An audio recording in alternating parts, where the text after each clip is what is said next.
Good morning, everyone, and thank you for joining us. Each year in February, the African Caribbean Institute of Jamaica, Jamaica Member Bank, has a special program of activities. This year, the theme is Jack Mandora, the roots of Afro-Jamaican storytelling as an element of intangible cultural heritage. And today we have as our guest lecturer, Professor Emeritus John Ayotunde Bewaji. Professor Bewaji holds a PhD in philosophy and served as head of the Department of Language, Linguistics, and Philosophy at the University of the West Indies, Mona. His areas of research and publication include aesthetics, epistemology, and African diaspora thought and philosophy, especially African responses to social and moral questions. Today, he will examine how storytelling is used in social engineering in the Yoruba societies of West Africa. I'll encourage you to leave feedback and comments, and we will spend some time discussing them at the end of the presentation. And now I'll hand over. Prof. Bewaji, welcome. Thank you for accepting our invitation, and over to you. Thank you very much, Dr. Rees. Two minor corrections, I believe, are in order. The first is that I'm a retired professor at the University of the West Indies, not emeritus. Emeritus is another thing that the university would confer on you if they so desire. So I'm not emeritus. Yes. And the second one is that in the introduction, it was stated I was head of the Department of Language, Linguistics, and Philosophy. I wasn't that bright, so I was never the head of three, disciplines in one at any time. What I did was I was the coordinator of the philosophy section for many years until colleagues, have taken over from me. Having dispensed with that, let me greet everyone once again and thank you for finding the time to join us in this presentation. The presentation that I'm going to do is an abridged form of what would constitute a fulsome work on storytelling, social engineering. And depending on how you look at it, you could approach it from various directions. Many people will take storytelling as purely verbal or narrative, but storytelling goes beyond that. Storytelling covers various things that human beings do in communicating in society. So what I'm going to do is a very brief version of what would have been that.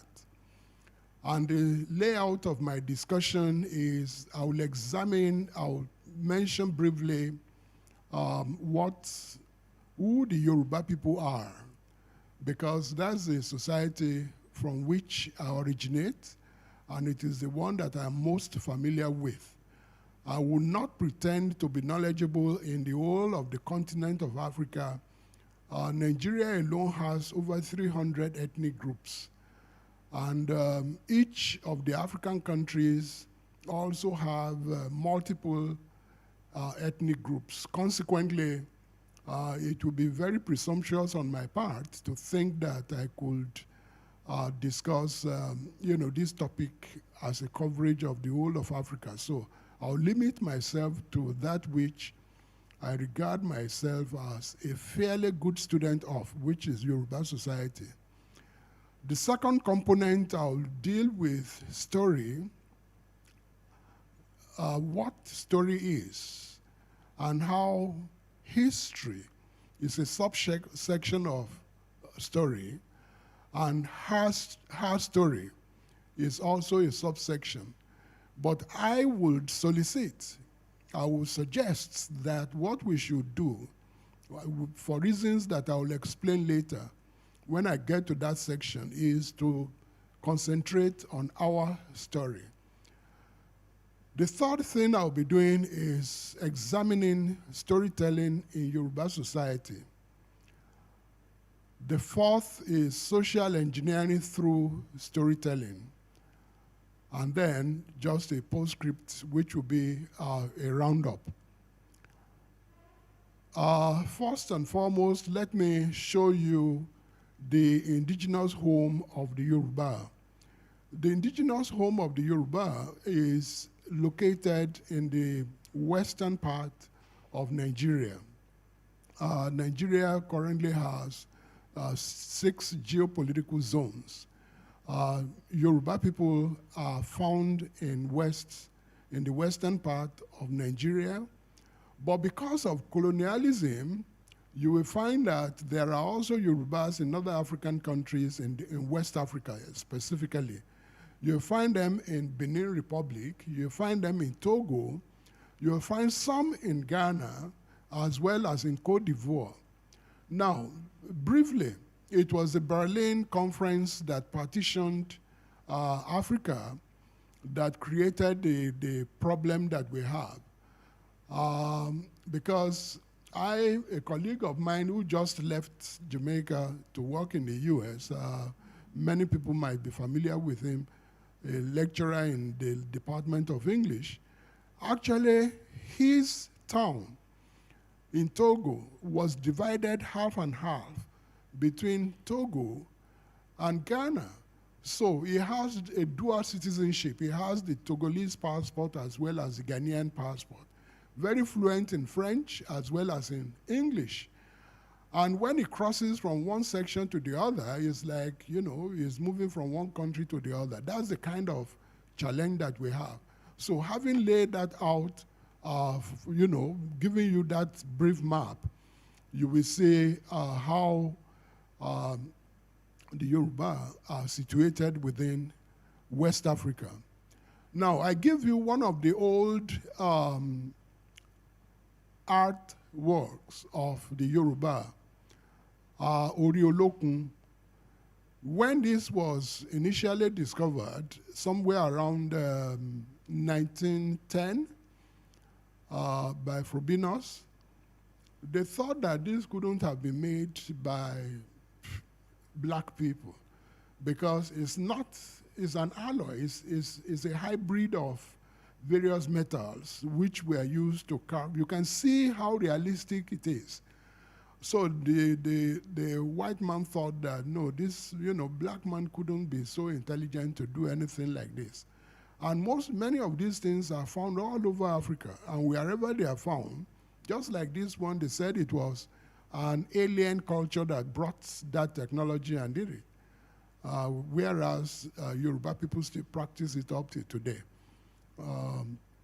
So, Yoruba culture. What are the elements of Yoruba culture? Because I've been told that I need to, make the discussion very brief, I'm only going to itemize, because if I go into the details, Yoruba culture alone can take us weeks to discuss. That wouldn't mean that I would have covered everything. Language. Language is a very important element of culture.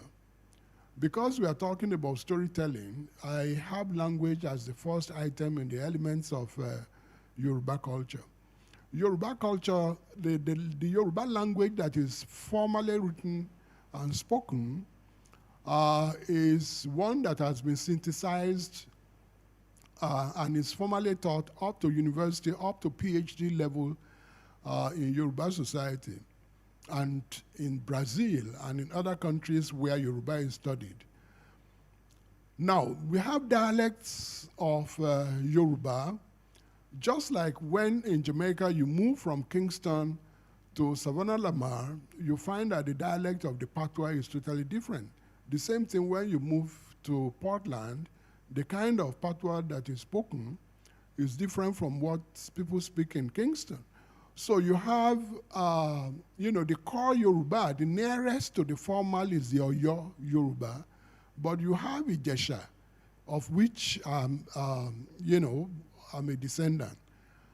Then you have Ekiti, you have Ondo, you have Ibadan, you have Ikale, you have Oyo, Egba, Ijebu, Igbomina, Ketu, Edo, Isekiri, Ikole, Akoko, Ilaje, Ikoro, you know, and numerous others. Now, what is common between all of them is that if you listen very, very carefully, attentively, you can understand what they are saying because they all derive from the same Yoruba language. And the language is very rich because it constantly borrows from neighboring languages and it adapts. And that is the point which I'm going to come to with storytelling. Governance. Governance in Yoruba land also is a very interesting thing. When the Europeans came, because they live in a society where you have kings, they then reified the idea of kingship, that is the king, because they found Obas. Oba in Yoruba land is the king, and therefore they made it seem as if there is patriarchy, that the society is an absolutely patriarchal society, whereas it is not. There are communities, there are towns where you have a king and you have a queen, and the king is not the husband of the queen, because you know the king presides over affairs dealing with male, and the queen presides over affairs that is female, and they may not be related by blood. So when the white man got to Abeokuta, and there is a place called Bekuta in Jamaica, just like you have Calabar, they were surprised about the system of government that they found in the 18th century because it was way superior to anything they had in Europe in all aspects, whether it is jurisprudence, whether it is law enforcement, whether it is accountability, whether it was anything. It was way superior. And that was part of the challenge that they had in introducing their system of government because the people already had a functioning government. Social relations, Omoluabi. Omoluabi means somebody who is well brought up. Well brought up means in all aspects of life, you know, you are brought up to understand life, nature, and everything. Ishelu, which means you work, respect for elders, respect for children, respect for the vulnerable, respect for the pregnant, respect for everything. Then in terms of decision-making, consensus was very important. It was not an adversarial kind of politics that comes with what they call democracy in the Western world, because the government should cater to the interest of everybody, regardless of whether you agree or not. Agbajowo means it is collectivity. You have to come together. Omodegbon, Agbagbon, Ohun la fi dálẹ̀ Ifẹ̀. That is an inclusive kind of democracy which does not discriminate between, you know, children or adults or women or anything. Education. Education was very, very important, and they had formal and informal modes of education that were interwoven to the extent that they brought together everybody because it is the needs of the society that matter. And therefore, leadership was part of training. It's not something you just wake up one night because you have a multitude of degrees, you then believe that you are now ready for politics. You have to be brought up, you know, in leadership training to understand that there needs to be responsibility. Religion. Eledua is the supreme being, Olodumare. And then you have various specialist deities working under Eledua. If I have the opportunity, I will elucidate about that. But I wrote a paper somewhere in 1993 about Olodumare, God in Yoruba belief, and the problem of evil. Because when the white man came, they translated Satan or the devil into Eshu. Whereas in Yoruba land, we didn't have any concept of Satan or Eshu. There is no being who doesn't have any good element. The supreme being in Yoruba culture doesn't do that kind of thing. There is no absolute of evil or absolute of goodness. It just depends on what you want to do with what talent you have. Art is life, and life is art. And it is the highest, is the epitome of the culture and civilization of society. And Yoruba art is expressed in various ways. In language, that is spoken word, in architecture, in dress, even in the way you eat, in music, in all aspects of life, you have language. So, you will notice that what I've been doing is also storytelling. It's storytelling. Because what I've been doing now is narration.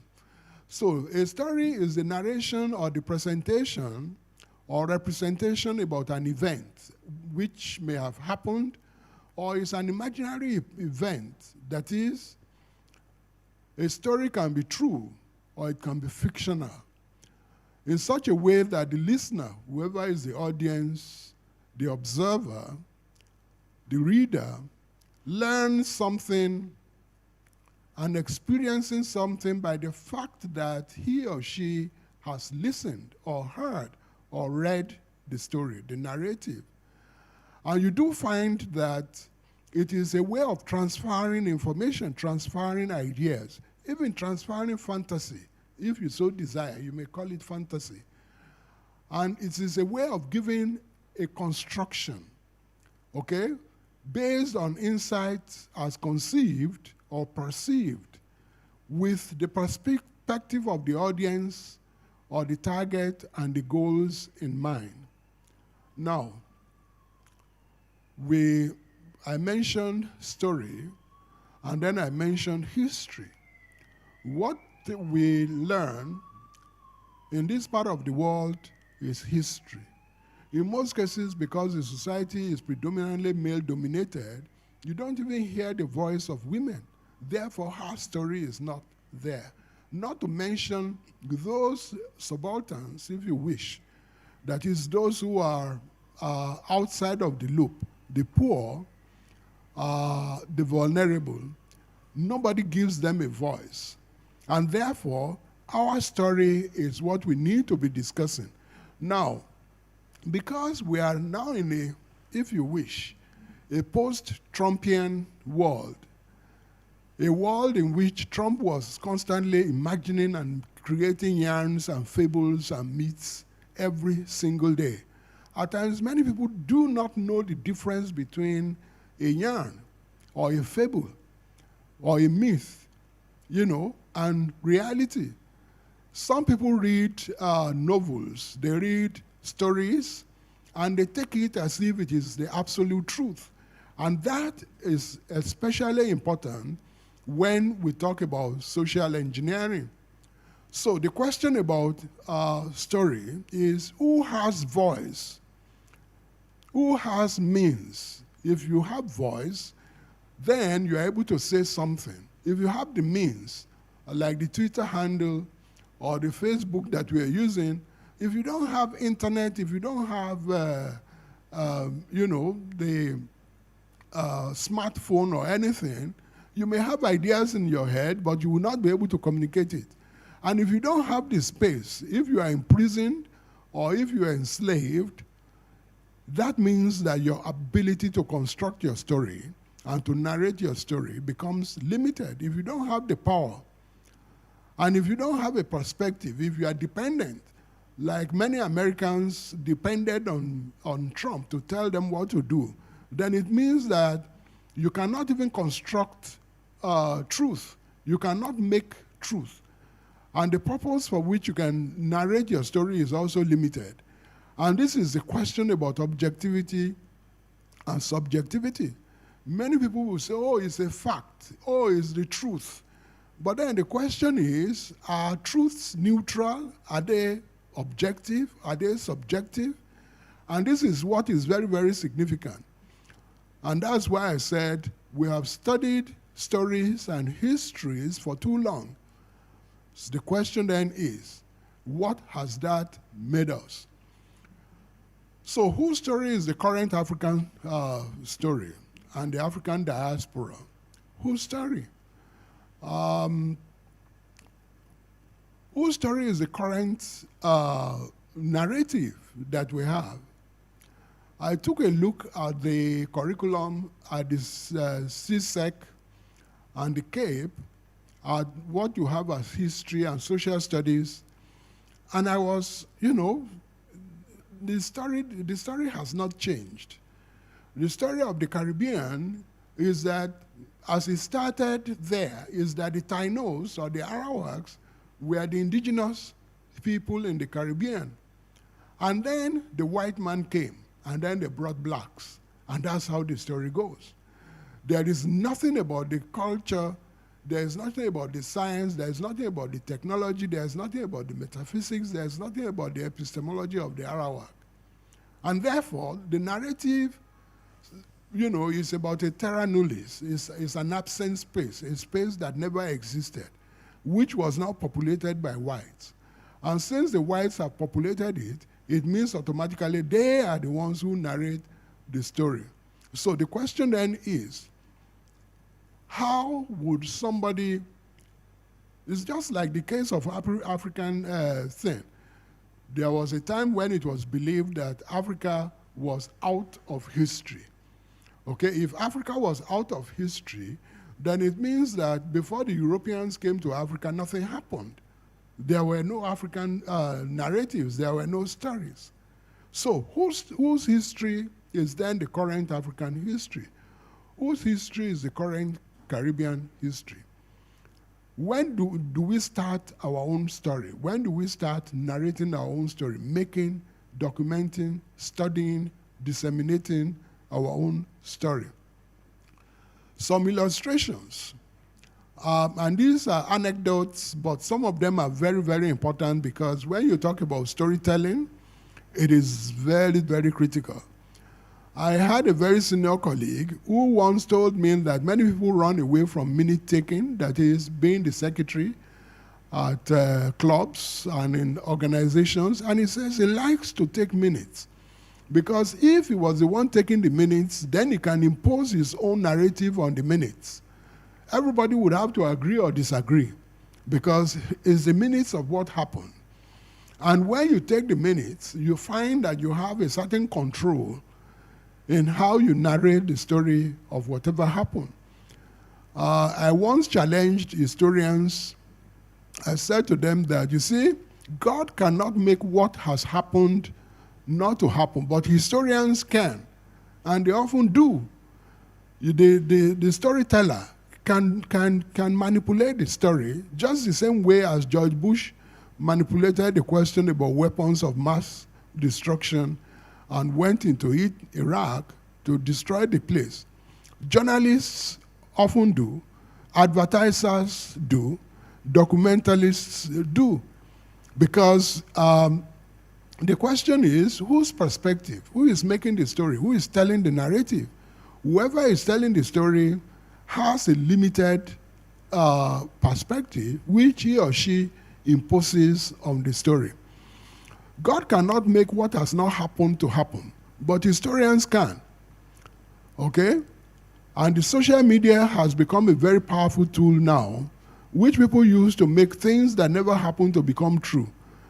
And we now talk about virtual reality, and in most cases, it builds on the gullibility of the ignorant masses. Even those who are literate are also susceptible to being manipulated, given the direction of the story that one is given.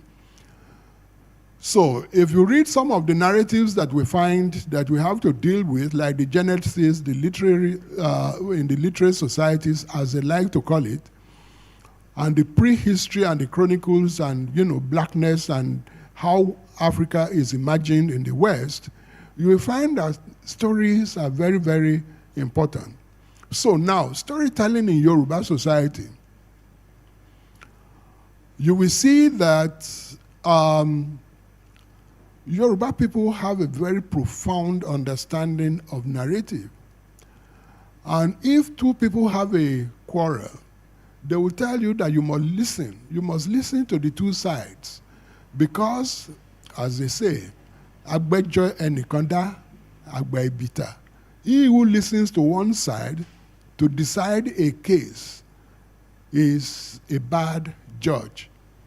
So, you have creation stories, that is stories of origin, about supreme being, about divinities, migrations, and so on and so forth. And about heroes and heroines, you have about taboos, you have about destiny, and so on and so forth. And about gender relations within society, about success and failure. And these narratives, they are very, very instructive because they are the ways in which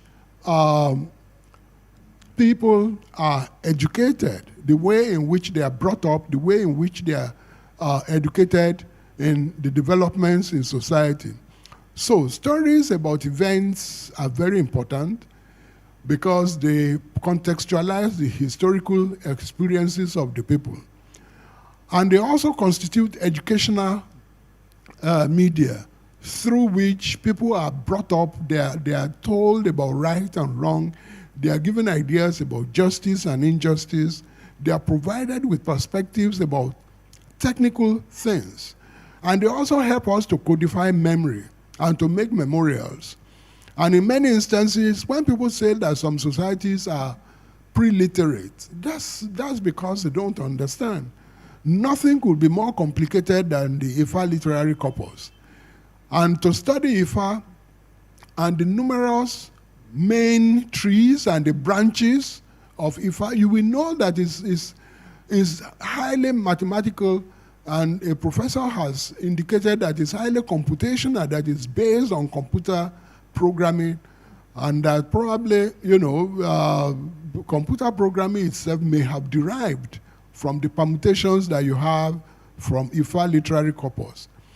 And the stories that are narrated in Yoruba are also inspirational, and they talk about the question of management of conflict, admonition, about what is right, about wrong, accountability, tools, and they are laced with proverbs. Proverbs are wise sayings which speak to, various issues that people may be confronting. And therefore, they are very powerful social tools. So, the question then is that if you look at the question of who the Yoruba are, you look at the issue of what you understand by stories, and you look at how the Yoruba frame various stories. I had given just 2 clips about stories to the Institute, which they will play after they, make available after. These are ideas which are related to the young, but not only to the young, they are also for entertainment. Therefore, they are used as instruments for education, for preparation of people for adulthood, for the various stages in life, for the responsibilities of leadership, of being a family man, of being a mother, of being a father. These are stories in various perspectives which help. So, it's only a problem that when people talk about the ideas about the dark continent and Africa not being part of history, it's only a function of the ignorance of the narrator of that, and also the ulterior motives of such narration, which one needs to understand. And the reason why this has succeeded is that if the hunter alone tells the story of the hunt, then he praises himself and he is never at fault. But you have to wait until you hear the story of the antelope and how he was able to outmaneuver and outfox the hunter. In other words, stories have different sides. Bob Marley would say that half a story has never been told. And in some instances, you talk about, one side, the second side, but it's not always just about 2 sides. There may be 3 sides to a story. Just as I often explain to my students that there are 3 sides to a coin.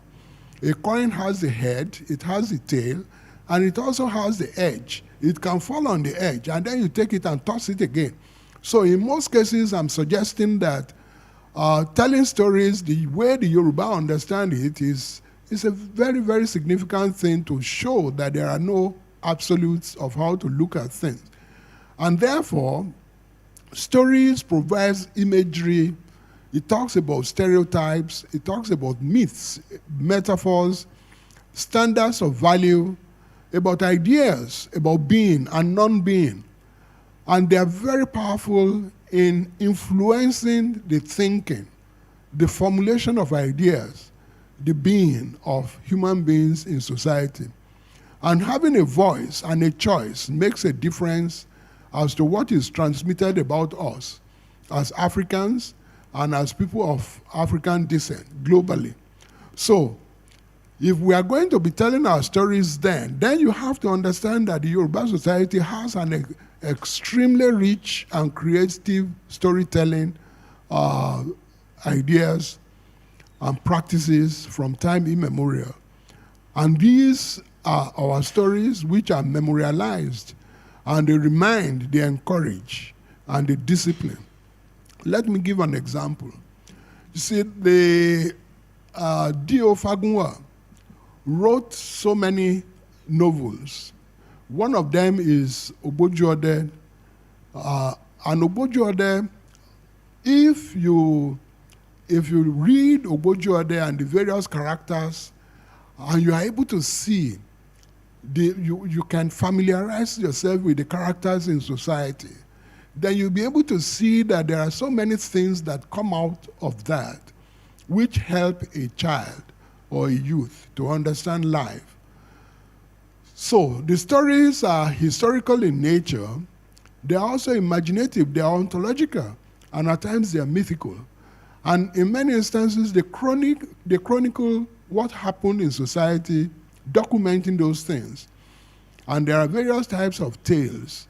You have Itan, Aroba, Alo Apamo, Alo Apagbe. Now, I will not be able to explain all of these here because of the time that I have. And then you have fables and yarns for entertainment. Now, the stories which are historical, which are factual, you can see that those stories are such that they document events. But also in documenting the events, you do find that because they constitute the memory of the society, in some instances, they are open to amendments.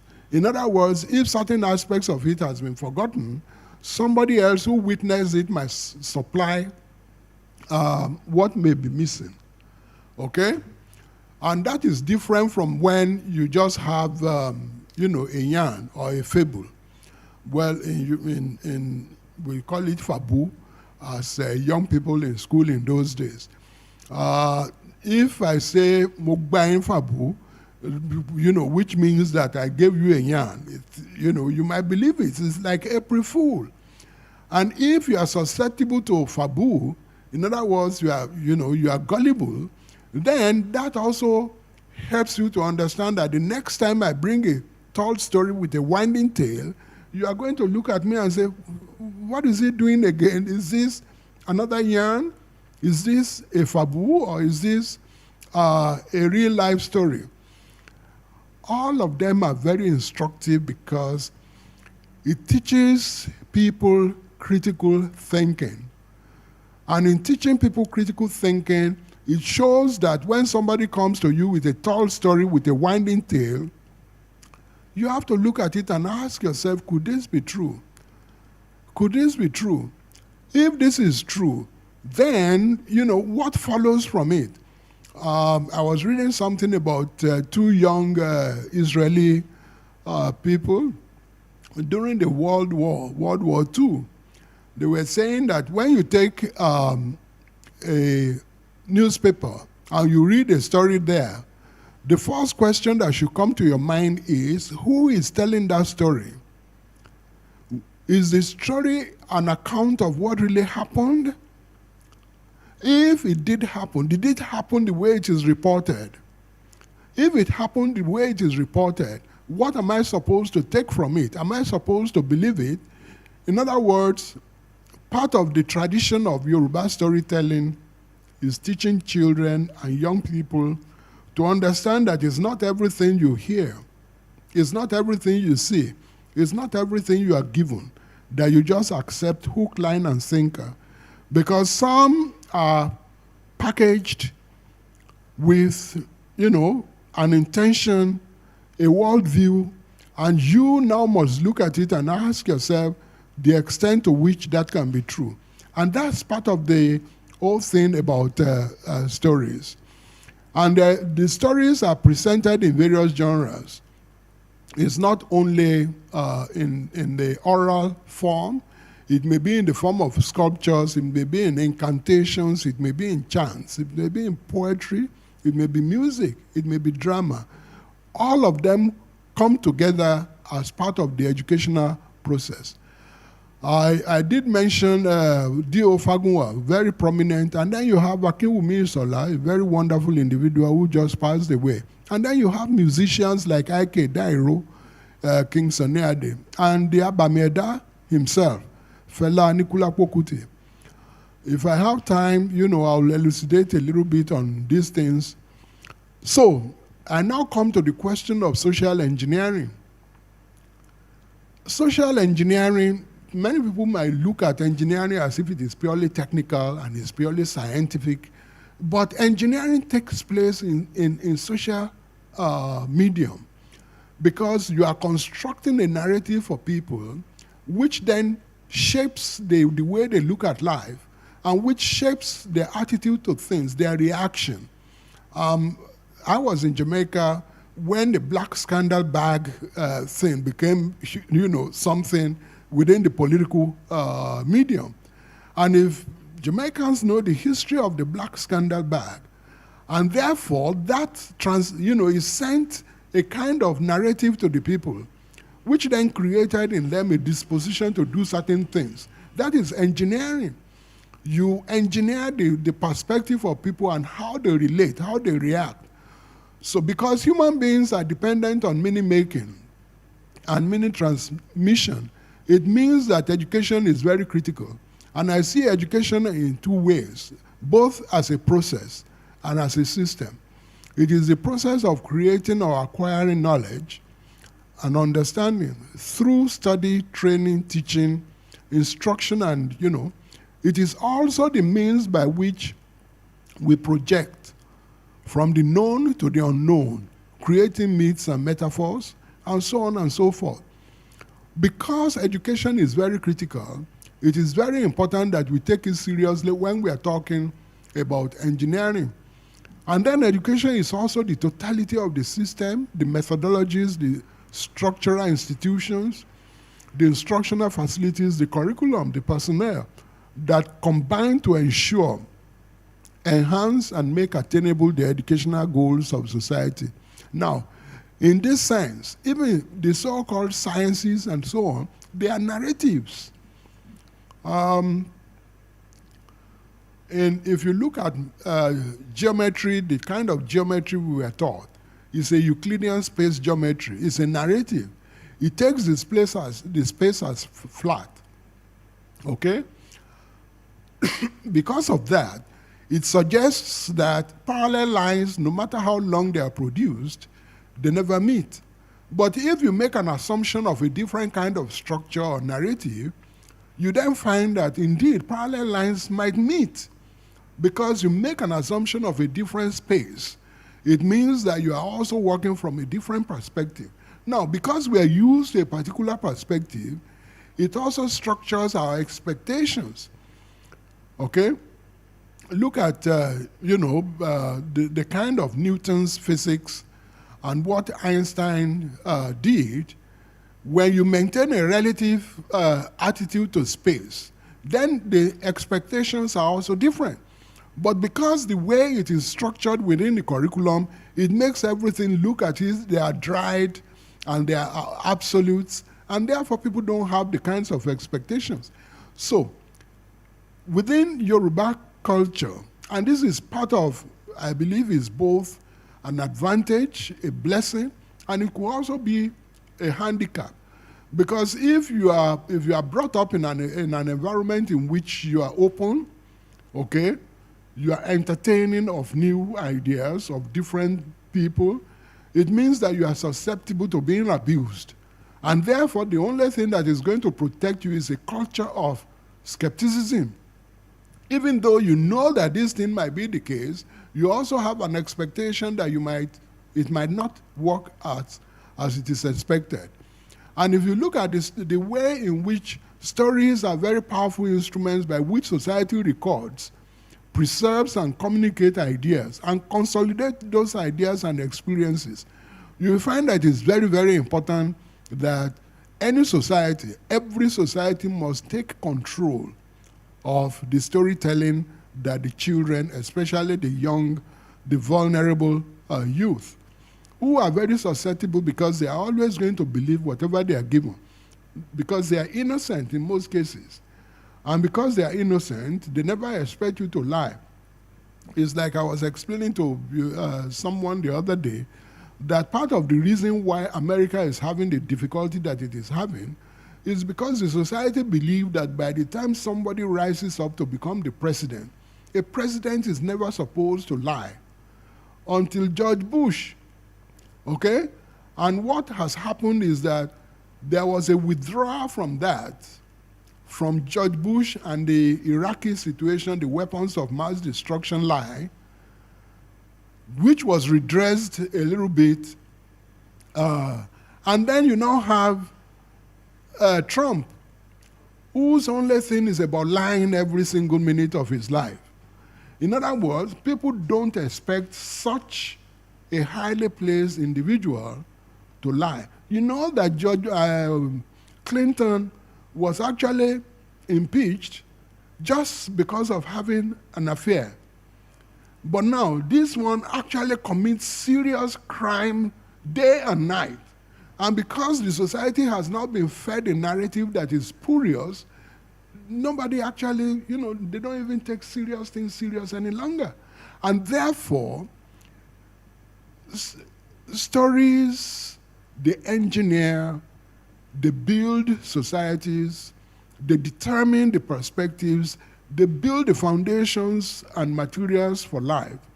Now, what this means is that if a society fails to take ownership, you will notice that the Chinese don't play with the narrative that their own people get. They make sure that they process it and they select that which they consider to be the ones that is going to be conducive to the society. They don't talk about this open society of freedom. If you have freedom without responsibility, which is the way the Yoruba people also see it. I was telling somebody that there are certain things, even as old as I am, and my parents are deceased. The last one among them just passed a couple weeks back, my mother-in-law, who passed at the age of 104. There are certain things I still wouldn't do today because I would hate for them to hear that it was John Ayotunde who did that. Because it's a disgrace not only to them, it's a disgrace to their own ancestors. But we have lost that idea of the capacity to feel shame now. In fact, many people don't even know what shame is like. And Yoruba people are very specific about that. They are very serious about that. And therefore, they take it very, very seriously because when they give you a name, your name actually tells about the circumstances of your birth, the circumstances of your parents, your antecedents, your family, your community, and you carry it. That gives you, that's already a narrative in your head that you are Ayotunde, okay? And if you are Ayotunde, then there are certain expectations.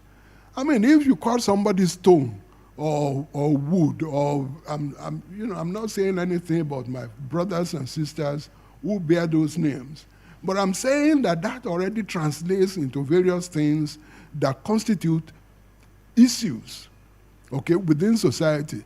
So stories are predicated on individual and the competence in language, ability to understand. I mean, some time ago, I was listening to some music, and my daughter said, you know, Daddy, if you know what they are saying, you wouldn't be listening to that music. Because I didn't understand patois, I was just enjoying the rhythm. But there are people who understand, especially my lady friends, and they are jumping up and down when the dancehall man is abusing the worst part of their lives. And you know, that after a time, society becomes so pathological to the point where, you know, we forget what that is. So, what then is the contemporary situation about storytelling in Yoruba society? I'm not going to say that Yoruba society has not been affected, because storytelling in the form of religion, in the form of slavery, that is colonization, in the form of the Western education that we all got, in the form of the Arabic education that we all got, nationalism and independence, and the nominal independence that we have, and what I call epistemicide. Epistemicide is the deliberate destruction of the knowledge, the indigenous knowledge systems of the people. Deliberate. You call somebody's ancestors evil, it means that they could not have had anything good that needs to be studied. Therefore, the leaders now suffer what I call epistemic deficit. And because they suffer epistemic deficit, even ordinary technician in Europe is better than their own engineers. I mean, we were all witnesses to how they went and brought somebody, Jack Buseres, who ruined the Zambian economy before coming here to become the Bank of Jamaica governor. And he was living at the Pegasus penthouse for the duration of his time here. How do people do that to themselves? And then they now tell us that with globalization, you must open up to everything. In any case, it is the YouTube, it is the cable, and the various things that teach our children now. In many instances, because we are busy chasing the elusive dollar, we don't even have time for this youth. And therefore, we are now at the mercy of the information communications technology. So the question is, how would we take ownership of storytelling? Well, if we don't have an idea of what is to be a good society in the first instance, if children are having children, somebody who is just 10 or 12 years old or 13 years old is a mother, and somebody is already a grandmother at the age of 26, then the question then arises, what kind of narrative can that one tell the child? What kind of vision? What kind of hope, you know, is available? These are things which the Yoruba culture looks at. And the Jamaican and the Caribbean society stand a lot to benefit from wholesome narratives. One of the regrets I have is having taken my children out of Nigeria in their very young age. We still try as much as possible within the family to do the best we can, but it would have been totally different if they were immersed in the culture before, you know, we left. In most cases, you will see that Jamaicans also do that. They travel out of Jamaica. When they have their children in the UK, they even want them to grow up in Jamaica and to go to school here so that they can understand the Jamaican culture. So, one of the most unrecoverable losses that society can suffer is that of language. And nowadays, Americans are all over the place in Yoruba land learning our language. And my own colleagues, my own contemporaries are saying, oh, I don't want my children to speak Yoruba, forgetting that Yoruba, the language is a culture. It is the mouthpiece of the culture. And when you lose your language, it means you also lose something very substantial. And, you know, I'm in the department I retired from there, language, linguistics, and philosophy. And my colleagues in the linguistics section are very, very sure. And they make the effort to encourage Jamaica to make patois, okay, or Jamaican language, into a formal educational instrument. And I endorse it. But before it can be done, the heavy lifting has to be done. In other words, if you set a question at primary 6 level or at CSEC level, and you give somebody from Sablama the question, and he doesn't understand the dialect in which the question is said, if you don't have an orthography that is taught to teachers, the teachers must first and foremost be uniform in what they teach before they can teach children. So if the narrative is structured in such a way that people understand what is being done, then we will all be on the same page. And if we are on the same page, it is better for everybody. Storytelling in Yoruba society has different characters, which I noted there. The protagonists usually is Alabang or Ijapa, and the day I knew that Alabang or Ijapa, that tortoise, the turtle, is actually the turtle. Because when you sit by and listen to the narratives and the stories about this thing, it is able to defeat the lion, it is able to defeat the elephant, it is able to outrun the fox, it's able to do so much. And then you now say, and this is just, it's just a turtle. The first day I saw it on the farm, I was shocked that this is that animal that does so much. You see, the purpose of it is to show that, Alagbarama Meru Baba Ole, the person who has so much strength but who has no native intelligence is worse than a lazy person. I don't know if you get that. If you are very strong and you work day and night, but you don't have native intelligence to coordinate it, it means that automatically it's like you are not doing any work. Because the way you are doing it, you are also frittering it away. So the issue I'm saying is that in Jamaica, you have Anansi. Anansi is like a spider, okay? And in the Anansi stories, it was formulated, I believe, during the plantation period as an anecdote or as a counter, okay, to the white man's burdensome ways. The protagonist that you have in Yoruba society also suffers. In the Anansi stories, it's also like somebody who doesn't suffer any consequences for what he does. There is no society that can train its children based on Anansi story who has no accountability, okay? Whereas, take the case of Ijapa, for example. Well, I sent some of these things which can be played. When you look at him, it can outsmart anybody, but it can also outsmart itself. And then it suffers consequences. And then when you, as a child, listen to that story now, it automatically gives you the idea that, yes, if you think you are smart, you have to be careful, because it is in that smartness that you might get yourself in trouble. Even if nobody catches you now, something might happen tomorrow that shows the weakness in your plan. That automatically, if you have that ingrained in a way, in the subconscious of the people, it helps them to know that they need to be very careful in what they do. So, by way of winding down, I would suggest that the first thing that we need to do is to have a decolonial process with our leadership, okay?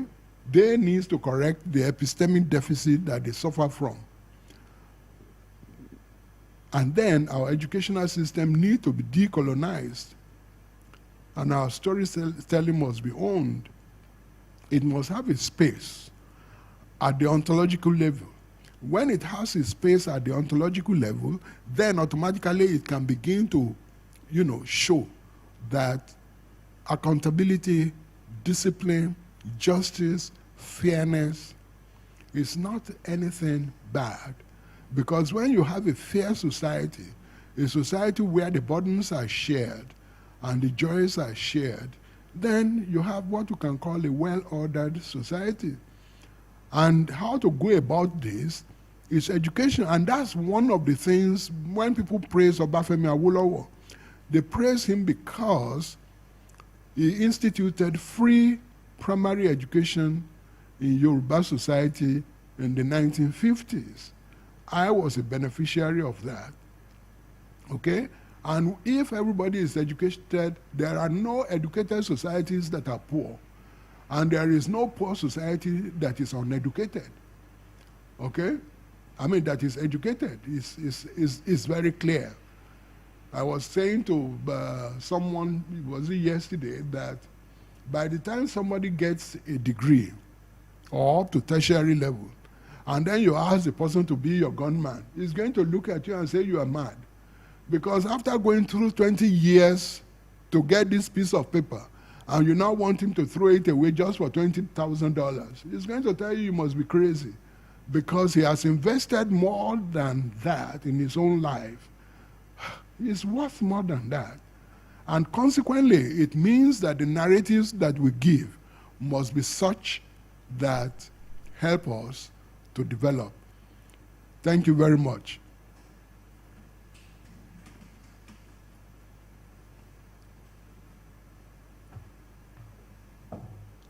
And thank you very much, Prof. Buaje, for what was a very interesting, informative, and entertaining lecture.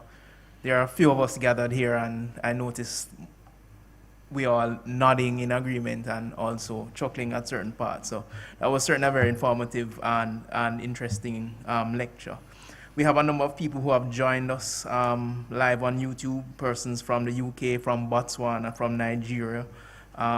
Welcome to everybody. Thank you for joining us.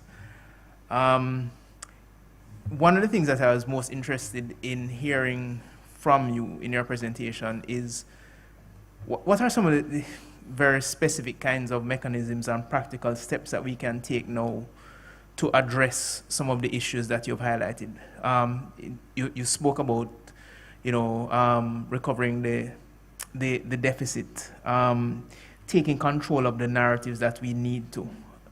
In light of the challenges that you've identified, things like globalization, for instance, what are some of the things that we can do, both here in Jamaica, the broader Caribbean, as well as in West Africa, to start addressing that deficit and also take control of the narratives that we would like to pass on to our youth? Well, I came to Jamaica first on Heroes Day 1991, not very long ago. If anything, I have learned to understand that the society that is Jamaica is a very complex one. And I should not pretend to know Jamaica. If I did that, then I would be very presumptuous, and I wouldn't like to do that. But based, as a student of culture and as a student of philosophy, I do believe that there are a number of things that are very important. Some years back, I think the government recognized that something was definitely wrong with the kind of education that had nothing in it about Jamaican ancestry, that had very weak, if any, component of African history in it, and also which doesn't have much of Jamaica itself within it. It was not teaching Marcus Garvey. It was not teaching anything about either the indigenous people of Jamaica or the travails of the blacks. It was teaching more about Europe than it was teaching about Jamaica and Africa. And there was a young man who was in the Ministry of Education who came to my office and was asking me questions about how to go about designing the curriculum. I felt that it was a good start, but I also felt that how do they expect this young man to carry this burden? How much would he understand himself about the challenges that Jamaica faces? What would he be able to recommend that would have worked? So, my way of looking at it is to say that Jamaica needs to bring Africa into the imaginary, into the life of the society. I'm not saying we should go back, but I'm saying that the young people must be taught to understand that they are descended from great people.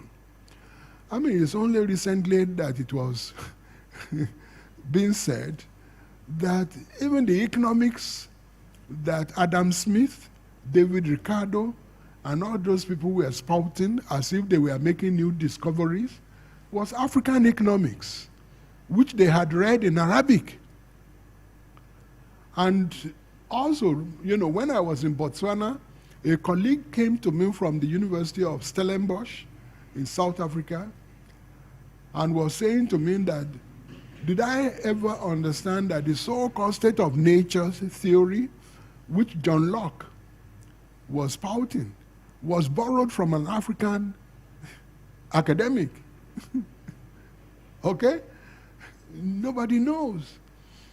When you look at the Book of the Dead, okay, the Bible was copied directly, the so-called Pentateuch was copied directly from the Book of the Dead. I don't know how many people know that.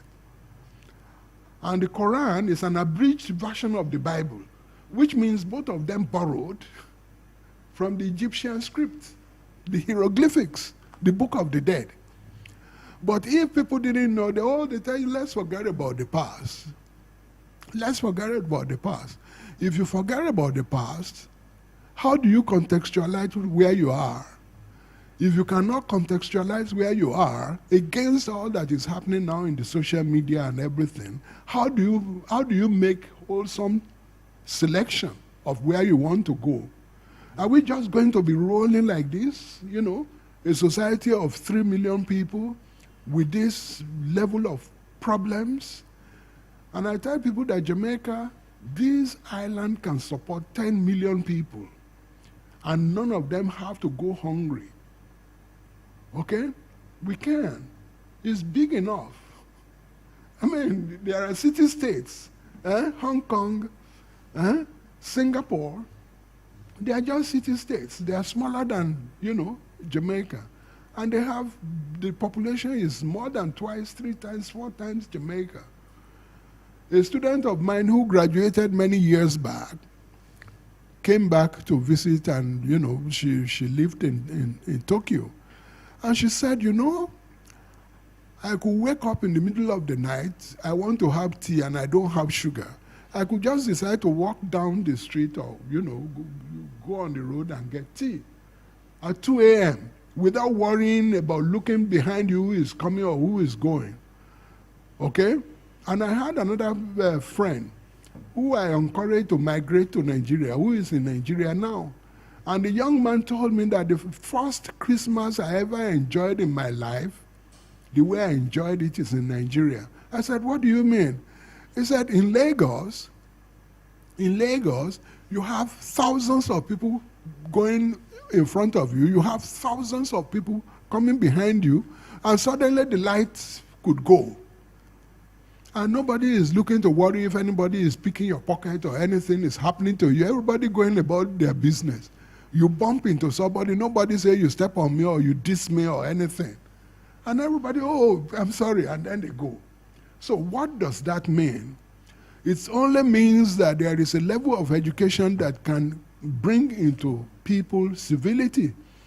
But if you have leadership, you know, which is where Trump was leading America, if you have an uncivil, uncouth leadership, constantly, you know, whipping up people into frenzies, divisive rhetoric, what do you expect the followers to do? If you have the leadership that are constantly breaking the law, what do you know, thieving from the Commonwealth, what do you expect the people to do? So my suggestion, you know, and I cannot lecture Jamaica about what to do, is that the trajectory on which we are going is a very, very dangerous one. We need to sit back. We need to decide. You know, I had a class on philosophy of education for the Caribbean. And I was explaining to them that in per capita terms, what Jamaica spends on education cannot help the country to develop. When you are spending 6% maximum on education, 6%, there is no WTO that can tell you you cannot spend 20% of your GDP on educating your youth to transform the society. In 20 years, this society can be transformed. Okay, but some generations are already lost. But if you say, okay, we want to invest in the youth, if the leadership wake up, open their eyes and say that when I came to this country, the homicide rate was about 250. I have never seen anything like that in my life. I wanted to go back. And my colleagues sat me down and they told me that there are 3 things that can get you killed very easily. I said, what is it? He said, don't look man, woman. Huh? They said, don't look man, woman. That's number 1. Put it away. Number 2, don't look man, woman. I said, but that is tautology. Just continue with your logic. You know, go on speaking grammar. We are telling you how serious it is. The 3rd thing is any money that you cannot forget, don't lend it to a Jamaican. Because when you want it back, it's pure bangarang. And I'm still here, which means I'm a very good student. So, but in Nigeria, you take my girlfriend, that's your problem. You take it, actually you are inheriting some problem. Go on with it. What's my problem with that? There are other women. Why would I kill because of that? You diss me? You step on me? How is that a problem? If you have eyes, you wouldn't step on me. And if you don't have eyes, then you need help. It's not my problem, it's your problem. So I'm saying that education has to start from the top. The top must wake up and know that they need a sense of shame. They should be ashamed that they inherited this country at independence with so much potential, but this is where we are. Once you wake up to that sense of shame, then you can begin to do it better. I don't know if you get what I'm saying. I don't know if that makes sense. Let me just leave it at that before I step on somebody's toes. All right? Yeah. All right, thank you very much. Again, informative and entertaining. There are a number of comments in the live chat thanking you for the lecture. One person says, enlightening presentation, good job, Prof. Another thanks you and says that it has been a wonderful and meaningful narration. And finally, an additional comment, thank you, Professor, for such an enlightening lecture. And that it certainly has been. And again, we at the ACIG are very thankful that you could have accepted our invitation to be a part of our February program and to share all of that information with us this morning. This will continue to be up on YouTube, so I'm sure many more people will benefit from it. So again, Prof. Boaji, we'd like to thank you very much, and for everyone tuning in, thank you for joining us and for your comments. And thank you. Please continue to check out the ACIJ JMB YouTube page. We've already had a number of events posted for the month of February, and we will be posting more videos, and more events will be coming up. So stay tuned to our YouTube page. Thank you all for joining us. Thank you, Prof. Thank you. Yes.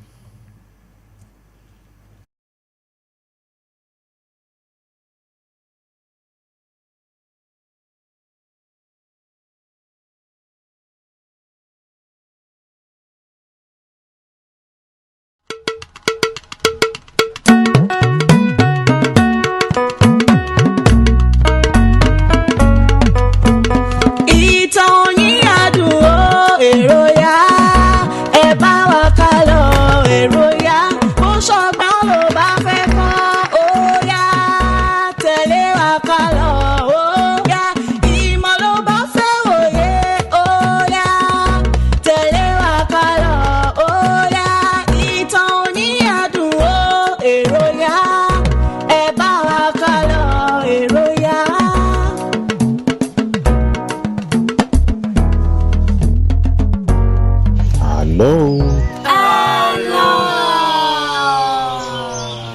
Àlọ́ mi dá fìrìgba gbòó, ó dá lórí ìjàpá, ajá àti ìyá arúgbó kan.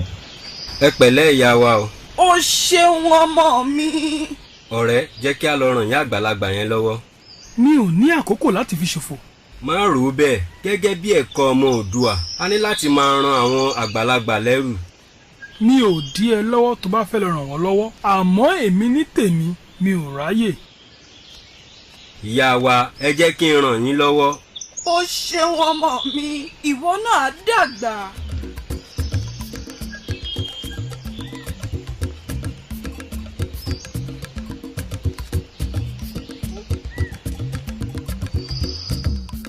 Ó ṣeun ọmọ mi. Ìyá wa, ǹjẹ́ nǹkan kan wà tí ẹ tún fẹ́ kí a bá yín ṣe?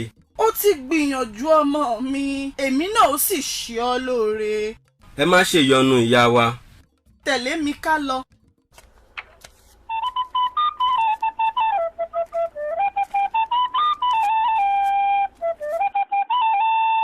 Ṣó o rí àwọn ìlú mẹ́ta yìí? Mú èyíkéyìí tó bá wù ọ́ nínú wọn. Wọn kì í ṣe ìlú lásán. Ìgbàkígbà tí ebi bá ń pa ọ́, lu ìlù náà, lu ìlù náà, lu ìlù náà.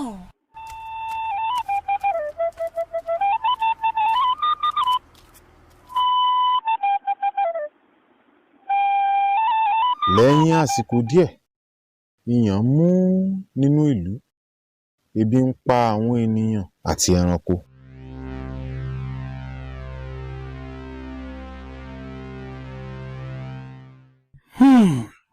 Ebi yìí mà wá pọ̀ o, a ti ṣèyí sí. Ǹjẹ́ ìyín lọ rèé bá ọ̀rẹ́ mi ajá báyìí? Ó fara jọ wípé ìyàn tó mú yìí ò dé ọ̀dọ̀ rẹ̀ rárá. Ojoojúmọ́ ní jẹ tí ń mú, kò sí rókò kòródò. A jẹ́ wípé ó ní ọgbọ́n tó ń dá sí i. Jẹ́ ẹ̀rẹ́ bá kó fi ọ̀nà hàn mí. Ọ̀hù, ń bí ọ̀rẹ́ ni wá.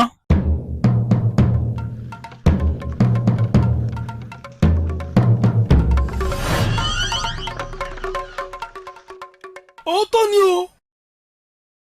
Jẹ́ kí a jẹun. Ní sùúrù náà, ń bí o ní ìlú mẹ́ta ní ń bẹ ní àgbàlá ìyá náà. Èmi ló wá dé tí o wá gbé èyí tó kéré jù nínú àwọn ìlú náà. Ìtẹ́lọ́rùn làgbà, díẹ̀ náà tó nínú nǹkan ní nǹkan. Ìtẹ́lọ́rùn kọ́, ìtẹ́lẹ́sẹ̀ ni. Ẹgbọ́n náà, ọ̀nà jẹ́ ńlá rèé o. Tí ọwọ́ mi bá fi lè tẹ ìlú ńlá yìí, ẹnu kí n yá sí ilé oúnjẹ ńlá ni o. Kí n ṣí ilé oúnjẹ ńlá sínú ìlú wa. Kí n wá bẹ̀rẹ̀ sí ní ta oúnjẹ fún àwọn èèyàn.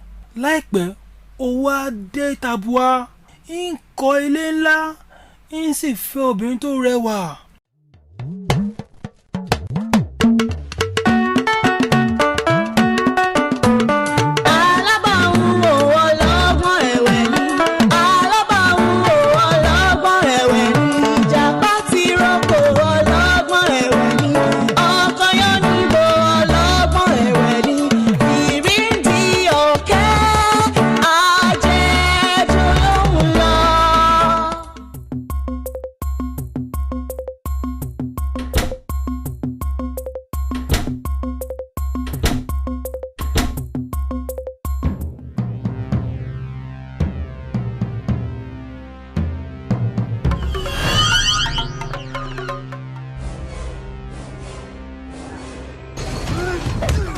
Ẹgbà mi o, mo kú o, mi ò jẹ́ mọ́, ẹgbà mi o, mo kú o, mi ò jẹ́ mọ́, ayé mi o, tèmi bá mi.